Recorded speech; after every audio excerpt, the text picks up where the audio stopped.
সুপ্রিয় শিক্ষার্থীবৃন্দ, তোমাদের আন্তরিক ধন্যবাদ এবং স্বাগতম জানাচ্ছি আমাদের এই অনলাইন প্ল্যাটফর্মে। তো তোমাদের সাথে আছি আমি ইঞ্জিনিয়ার স্বপন। তো আজকে আমরা এমন একটা বিষয় শেয়ার করব, ছাদের ঢালাইয়ের ক্ষেত্রে রড, ইট, সিমেন্ট, বালি নির্ণয় করো।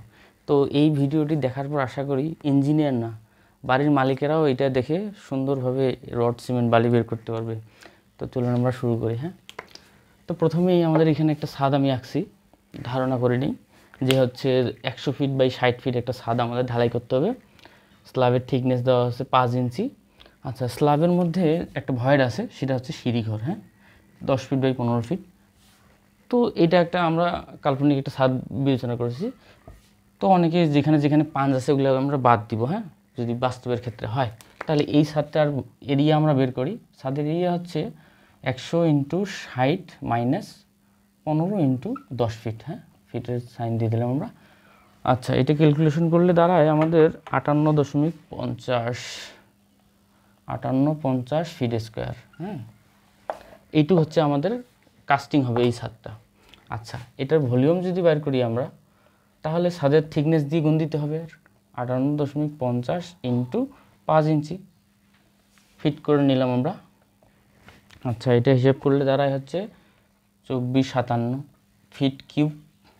এইটুকু হচ্ছে আমাদের দাঁড়াইলো হচ্ছে ছাদের ভলিউম। তো এইটা হচ্ছে ছাদের অ্যাকচুয়াল ঢালাই ভলিউম। এটা আমরা যখন ঢালাই করব ভেজা মালগুলা, তখন আমাদের এইটুকু লাগবে। কিন্তু বাজারে যখন আমরা মালামাল কিনতে যাব, ইট, বালি, সিমেন্ট, খড়, এগুলো হচ্ছে শুকনো অবস্থায় পাওয়া যায়। তো এটাকে ড্রাই ভলিউম করে নিতে হয় ইঞ্জিনিয়ারিংয়ের ভাষায়। ড্রাই ভলিউম করে নেওয়ার সময় 2457 এর 1.5 গুণ করে নিতে হয় আর কি। এর 1.5 গুণ করে নিলে এটা ক্যালকুলেটর চাপলে 3685.5 ফিট কিউব, এত ঘন ফিট ড্রাই ভলিউম। এইখানে কি আছে আমাদের? এখানে আছে খোয়া, ইট, সিমেন্ট, বালি আর হচ্ছে রড আছে। আচ্ছা, এখানে আমরা একটু লিখে নেই যে হচ্ছে ওয়াইড ভলিউমটা আমার এটা পরবর্তীতে লাগবে। ভিজা ভলিউমটা হচ্ছে আমার কত? 2457 ফিট কিউব। আচ্ছা, আর ড্রাই ভলিউমটা হচ্ছে 36, এটা থাকলো। আচ্ছা, এইটা হচ্ছে আমাদের, এই হিসেবে আমরা মালামাল বের করব। তো একটা প্রশ্ন আসে যে এই ছাদটা ঢালাই করব, তো হচ্ছে ইট, সিমেন্ট, বালি বা খোয়া, ইট, সিমেন্ট, বালি টালি এগুলোর অনুপাতটা কত হবে? তো বেসিক্যালি ইটের বাড়ি করার ক্ষেত্রে 1:2:4 এই অনুপাতেই আমরা বেশিরভাগ স্ল্যাব ডিজাইন করে থাকি আর কি। এটা হচ্ছে সিমেন্ট, বালি, এটা হচ্ছে খোয়া ইটের ক্ষেত্রে। স্টোনের ক্ষেত্রে 1:3 বা 100:2 এইভাবে আর কি। এইভাবে ডিজাইন করে থাকি আমরা আর কি। তো এই অনুপাতটা দিয়ে আমরা হচ্ছে এই ইট, সিমেন্ট, বালি বের করব। তো প্রথমেই এখানে আমাদের কতটুকু রেশিওতে আমরা মিশাইছি টোটাল রেশিওটা বের করে নিই। অতএব sum of ratio, sum of ratio যদি বের করি 1 + 2 + 4 = হচ্ছে 7। এই 7-এর মধ্যে 7 ভাগের 1 ভাগ হচ্ছে সিমেন্ট। অতএব সিমেন্টটা বের করে নিই আগে। সিমেন্ট যদি বের করি, আমাদের ভেজা আয়তন হচ্ছে 3685.5। আচ্ছা, এই 7 ভাগের 1 ভাগ হচ্ছে সিমেন্ট। আচ্ছা, এর আগের ক্লাসে আমরা দেখলাম যে 0.8 ব্যাগ পার সিএফটি সিমেন্টের ইউনিট। তাহলে এটা আমরা ক্যালকুলেশন করে পাই, একবারে রাউন্ড আপ করে লিখলাম। 422 ব্যাগ এতগুলো সিমেন্টের মধ্যে লাগবে। আচ্ছা, সিমেন্ট পাইলাম।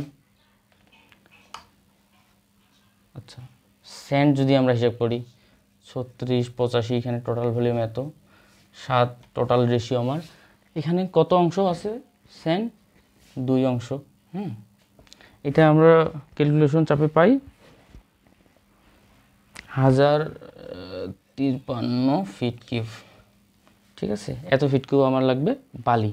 আচ্ছা, বালি যদি আমি একটু ফর্মে লিখি, যদি আমাদের কত ট্রাক লাগবে অনেক সময় বলে, তো এক ট্রাকে সাধারণত 400 থেকে 450 সিএফটি বালি আসে। তো 400 দিয়ে ভাগ দিলে এটা রাউন্ড আপ করে আমরা লিখতে পারি 3 ট্রাকস, 3 গাড়ি বালি লাগবে। 400 থেকে 450 এর মধ্যেই আসে আর কি বালি। বড় ট্রাকগুলো যেগুলো ওগুলো 500 সিফটি পর্যন্ত আসে, তো আমরা 400 দিয়ে ভাগ দিয়ে দেখলাম। এটা গেল আমাদের বালি। আর 3 নাম্বার এখানে ব্রিক্স বা হচ্ছে খোয়া। হ্যাঁ, খোয়া কতটুকু লাগবে? এই 3685.5 ইন্টু এই যে 7-7-এর 4 অংশ হচ্ছে খোয়া। হ্যাঁ, তো খোয়া আমরা হিসাব করে দেখি, এটা ক্যালকুলেশন করলে দাঁড়ায় আমার 2106 ফিট কিউব। তো বাজারে খোয়া আকারেও ভাঙা এটা মানে খোয়াও পাওয়া যায় ডাইরেক্ট আর কি, এত ফিট কিউব খোয়া লাগবে। হ্যাঁ, বাজারে খোয়া ডাইরেক্ট পাওয়া যায়। কেউ যদি মনে করে, কোনো বাসার মালিক যদি মনে করে না আমি বাড়িতে এনে 1 নাম্বার ইট একবারে পিকেট ঝামা ইটটা খোয়া বানাবো, তাহলে এটা হিসাব করতে হয় এইভাবে যে হচ্ছে আমাদের প্রকৌশলীরা হিসাব করে দেখছে যে 300 থেকে 320 নস পার ঘনমিটার, হ্যাঁ, পার কিউবিক মিটারে হচ্ছে খোয়া লাগে। 1 ঘনমিটারে 300 থেকে 320টা খোয়া লাগে আর কি, এক ইট আর কি লাগে আর কি। হ্যাঁ, তো তাহলে এটাকে যদি আমরা ফিট কিউব যদি নিয়ে যাই, এটা অ্যাপ্রক্সিমেট দাঁড়ায় 9 নস per feet cube. Per feet cube আমাদের খোয়া বানাইতে 9টা ইট লাগে। হ্যাঁ, এটা যদি আমি তাহলে 9 দিয়ে গুণ দিয়ে দিই, তাহলে কত লাগবে আনুমানিক? একবারে রাউন্ড আপ করে লিখি আমি 19,000। হ্যাঁ, 19,000 ইট লাগবে। অনেক বড় ছাদ আমাদের, ঠিক আছে। এইভাবে আমরা পেয়ে গেলাম ব্রিক্স। তো আশা করি এটা সহজেই বুঝতে পারছে। এখন রড বার করবো আমরা। হ্যাঁ, এখানে তো রডও আছে এই স্ল্যাবে। তো রড আমরা ডিজাইনের সময় ডিজাইন করার সময় সর্বোচ্চ 0.7 থেকে 1%ই প্রোভাইড করি। হ্যাঁ, আর স্ল্যাবের ক্ষেত্রে কত পার্সেন্ট? 0.7 থেকে 1% আর কি। হ্যাঁ, 1% রড দিই। তো আমরা আনুমানিক ওই হিসেবে দেখব। তো রডের ভলিউম বের করার জন্য রডের কতটুকু আমার লাগবে রড। হ্যাঁ, আচ্ছা, আমরা দেখছিলাম যে হচ্ছে ইট, সিমেন্ট, বালি এগুলো বের করার জন্য আমরা ড্রাই ভলিউম করে নিলাম। হ্যাঁ, ছাদটা যেহেতু আমাদের এরিয়া, ওই ভলিউমেই আমরা হচ্ছে ওয়াইড ভলিউমটা দিয়েই আর কি বার করবো আর কি। হ্যাঁ, আমাদের ওটার জন্য ড্রাই ভলিউম করতে হবে না, এইটা একটু মনে রাখতে হবে যে হচ্ছে এই যে আমাদের ভলিউম ছিল হচ্ছে 2457। এটা ধরলাম আমি 1% দিয়ে এটা ডিজাইন করছি, তাহলে 1%, তাহলে সহজে আর কি হিসাবে সুবিধার্থে 1% দিলে হয় 24.57 ফিট কিউব। এত ফিট কিউব আমার হচ্ছে রড লাগবে। হ্যাঁ, তো বাজারে এত ফিট কিউব বললে কেউ বুঝবে না আসলে যে কতটুকু রড তার লাগবে। হ্যাঁ, এটা আমরা যদি 24.57, তো আমি এর আগে বলছিলাম যে 1 মিটার কিউব সমান হচ্ছে 35.315 ফিট কিউব। এটা কীভাবে হলো? 3.281 এটার উপর কিউব দিলে হয়, কারণ 1 মিটার সমান 3.281 হচ্ছে ফিট। হ্যাঁ, তো এটা যদি আমি 35.315 দ্বারা ভাগ দেই, তাহলে এটা আমি মিটার কিউবে চলে যাবো আর কি, মিটার কিউবে পাবো। তাই এটা মিটার কিউব 0.6, এটা ক্যালকুলেশন করলে পাই 0.696 মিটার কিউব। এত মিটার কিউবও সে বুঝবে না আসলে। আমি কেন এটা করলাম? কারণ রডের ইউনিট ওয়েট এটা দিয়ে ভাগ দিব আমি।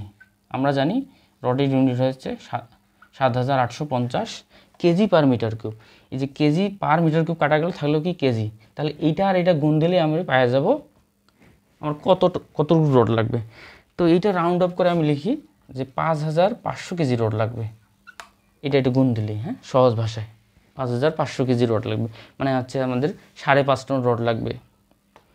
ঠিক আছে, তো 5.5 টন রড লাগবে। আরেকটু আমরা সহজভাবে যদি এটা ক্যালকুলেশন করি যে এই 5.5 টনে আসলে কয়টা রড পাবো আমি, অনেক সময় মালিকেরা হিসাব করে। হ্যাঁ, তাহলে রডের সংখ্যা বের করার জন্য একটা সহজ সূত্র আছে। হ্যাঁ, রডের সংখ্যা বের করার জন্য এখানে রডের ওজন আসে সূত্রের মধ্যে। এটা আমি কিভাবে আসে এটা একটু দেখাবো। হ্যাঁ, রডের ওজন ইন্টু 162.2, এটা হচ্ছে রডের কোন ডায়ার রড নিব, ইন্টু 12টা কোথায় থেকে আসলো?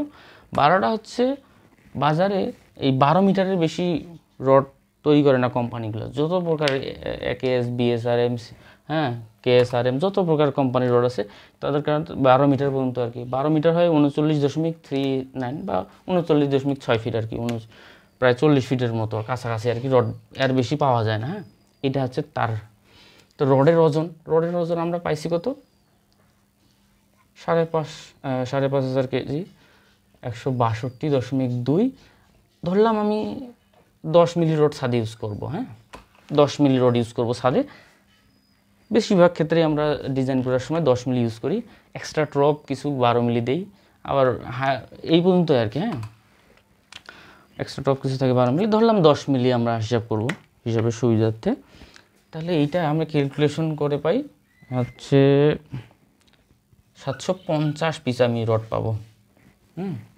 10 মিলি রড যদি আমি নেই 750 পিস মিনিমাম পাবো। কারণ কি 10 মিলি রড বাজারে কিনতে গেলে আমরা যখন ল্যাবে এটা পরীক্ষা করি, এটা 10 মিলি পাওয়া যায় না অ্যাকচুয়াল। হ্যাঁ, ঠিক হচ্ছে কোম্পানিরা যখন রড তৈরি করে তখন এটার নমিনাল সাইজ বা হচ্ছে অ্যাকচুয়াল সাইজ হয়ে যায় হচ্ছে 9.7 মিলিমিটার, মানে 10 মিলি হয় না আর কি, 0.3 বা কম থাকে আর কি। মিনিমাম আমরা এতগুলো রড পাবো। হ্যাঁ, আচ্ছা, এইটা কিভাবে আসলো আমি ইঞ্জিনিয়ারিং স্টুডেন্টদের জন্য লিখতেছি এখানে, হ্যাঁ, সুবিধার জন্য। যে গত ক্লাসে আমরা শিখছিলাম যে হচ্ছে রডের ইউনিট হচ্ছে বের করার সূত্র হচ্ছে d² ভাগ 162.2 কেজি পার মিটার। হ্যাঁ, যে একটা 10-12 যাই হোক না কেন, এইখানে ওর মিলিমিটার বসাবো, 10² 162.2 পাইলে ওর কেজি পার মিটার পাবো আমরা, যে পার মিটারে ওই রডটার ওজন কত। হ্যাঁ, জাস্ট ওইখান থেকে আমি ড্রাইভ করে আর কি এই সূত্রটা নির্ণয় করছি। হ্যাঁ, যে d² ভাগ 162 রডের সংখ্যা, মানে কত মিটার পর্যন্ত পাওয়া যায় আর রডের ওজন। হ্যাঁ, তো এইভাবেই সহজেই ছাদের যেমন বের করা যায়, তেমনিভাবে বিমেরও আমরা এইভাবে যে বিমের ভলিউম কত, বিমের ল্যান্ড বাইর করব। হ্যাঁ, কতটুকু এখানে বিমগুলো থাকবে আর কি। হ্যাঁ, ওটার ল্যান্ড ধর, বিমের সাইজ হয় সাধারণত 10 ইঞ্চি বা হচ্ছে 20 ইঞ্চি 18 ইঞ্চি এইভাবে আর কি। তো ছাদের থিকনেস বাদ দিয়ে যেহেতু 5 ইঞ্চি এখানে নিয়ে নিছি আমি, তারপরে এই বিমের আমার কতটুকু ভলিউম লাগে সেই হিসাবে সিমিলার প্রসেসে আমরা বিমেরও রড বের করতে পারবো। সাধারণত আমরা স্ল্যাবে যেমন এইটা ইউজ করি এত % রড, তো বিম ডিজাইনের ক্ষেত্রে আমরা হচ্ছে এটা শর্টকাট লিখে রাখতে পারি, এটা 1 থেকে 2% রডই ইউজ করি। হ্যাঁ, কলামের ক্ষেত্রে বিএনবিসিতে বলছে 1 থেকে 8% রড ইউজ করা যাবে, BNBC Bangladesh national building code. কিন্তু আমরা ডিজাইনের ক্ষেত্রে সর্বোচ্চ 2 থেকে 2.5%, এর বেশি আর হয় না। হ্যাঁ, এইটা দিয়ে আমরা যখন হচ্ছে কলামের ক্ষেত্রে যখন রড বাইর করব, কলামের ভলিউম সাইজ দিয়ে, হ্যাঁ, এইভাবে সহজে বের করতে পারি। তারপরে আমরা হচ্ছে ফুটিংয়ের ক্ষেত্রে দেখতে পারি, ফুটিংয়ে কত % রড, ফুটিংয়ের জাস্ট ভলিউম বের করে সর্বোচ্চ এইটা 8%-এর বেশি হয় না। হ্যাঁ, 0.8%, এটা দিয়ে আমরা রড বের করতে পারি, রডের সংখ্যা ওই ডায়া অনুযায়ী আর কি। হ্যাঁ, এইভাবে সহজে বের করা যাবে। তো আশা করি ইঞ্জিনিয়ারিং স্টুডেন্ট প্লাস বাসার মালিক প্লাস সকলেই এই ভিডিওটি দেখার পর আপনারা ছাদের, হ্যাঁ, কলাম বিম থেকে শুরু করে ছাদের সব কিছু বের করতে পারবেন। এতক্ষণ আমাদের সাথে থাকার জন্য ধন্যবাদ। আমাদের চ্যানেলটি সাবস্ক্রাইব এবং লাইক কমেন্ট করবেন। ধন্যবাদ।